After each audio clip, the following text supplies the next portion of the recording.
వాస్తు శాస్త్రంలో ఈశాన్యంలో బరువులు పెట్టద్దన్నారు. ఇట్స్ నాట్ ఏ సెంటిమెంట్, అది శాస్త్రం. ఈశాన్యం అంటే ఏ దిక్కండి? ఈశ్వరుడు దిక్కు. ఈశాన్యంలో కదా మనం దేవుణ్ణి పెడతాం. దేవుణ్ణి పెట్టిన చోట బరువులు పెట్టద్దంటే అర్థం ఏమిటంటే భౌతిక, మానసిక, ఆధ్యాత్మిక 3 కోణాలు ఉంటాయి హిందువుల ఆచారాలు. భౌతిక కోణం ఏమిటి అంటే మనం అక్కడ పూజ చేస్తూ ఉంటే 4 పెట్టెలు ఉన్నాయనుకోండి, అస్తమానం ఎవడో వచ్చా పెట్టి తీస్తాడుగా, టిక్కి టిక్కని తాళాలు తీస్తాడు. నువ్వు పూజ ఏం చేస్తావు, ధ్యానం ఏం చేస్తావు ఇక్కడ?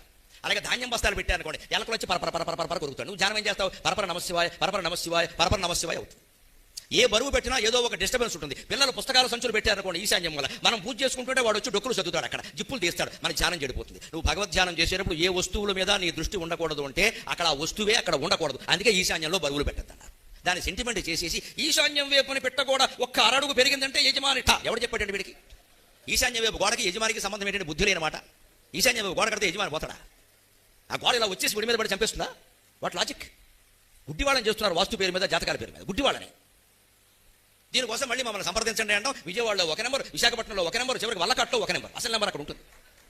వచ్చేయండి మమ్మల్ని సంప్రదించండి. మనం ఏమనుకుంటాం? భార్య దోషం భార్య ఒప్పుకోదు, భర్త దోషం భర్త ఒప్పుకోడు, పిల్లల దోషం పిల్లలు ఒప్పుకోడు, అంతా కలిసి దోషాన్ని గోడ మీదకి దోషేశారు. అక్కడ గోడ ఉండడం వల్లే మనకి తగాదాలు వస్తున్నాయి.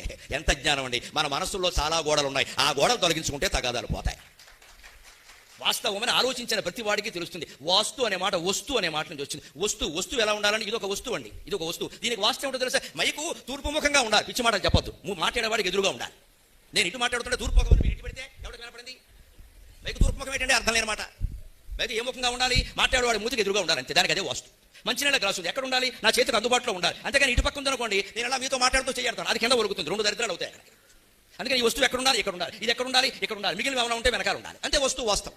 ఆ వస్తువు ఎక్కడుంటే గాలి, వెలుతురు, ఆరోగ్యం బాగుంటాయో అలా ఉండేదే వాస్తు. తప్పితే వాస్తుకి దేవతలు లేరండి. నువ్వు ఇల్లు కట్టిన విధానాన్ని బట్టి దేవతలు మన అనుగ్రహించండి. దేవతలకు మన అనుగ్రహిస్తూ కూర్చోవలసిన అవసరం లేదండి. వారికి చాలా పనులు ఉన్నాయండి. ఇక్కడో దేవత, అక్కడో దేవత, లేదా దేవత కోపం వస్తుంది కాకపోతే పూజ చేయించి, అదే గాలి, వెలుతురు సరిగ్గా వాస్తులో మీరు గమనించండి. ఇటు పక్క కిటికీలు ఎప్పుడు సరిసంఖ్యలో ఉంటాయి. 10 కిటికీలు అంటారు, 8 కిటికీలు అంటారు, 9 కిటికీలు, 7 కిటికీలు ఉండవమ్మా. ద్వారబంధాలు కూడా అంతే, 6 ద్వారాలు, 8 ద్వారాలు, 7 ద్వారాలు ఉండవమ్మా. ఎందుకో తెలుసా? ఇటువైపు కిటికీ పెట్టారు, ఇటువైపు తలుపు పెట్టాలి. ఇటువైపు తలుపు పెట్టారు, ఇటువైపు కిటికీ పెట్టాలి. ఎందుకు? అటు నుంచి వచ్చిన గాలి ఇటు వెళ్ళాలి, ఇటు నుంచి వచ్చిన గాలి అటు వెళ్ళాలి. గాలి ఎప్పుడు అలా వస్తువు పెడుతూ ఉంటే మధ్యలో ఉన్న మనకి తగిలి వెళ్ళిపోవాలి. గాలి నిల ఉండకూడదు. నిల ఉంటే కార్బన్ డైఆక్సైడ్, ప్రవహిస్తే ఆక్సిజన్. ఈ మాత్రం అర్థమైతే వాస్తు అర్థమే.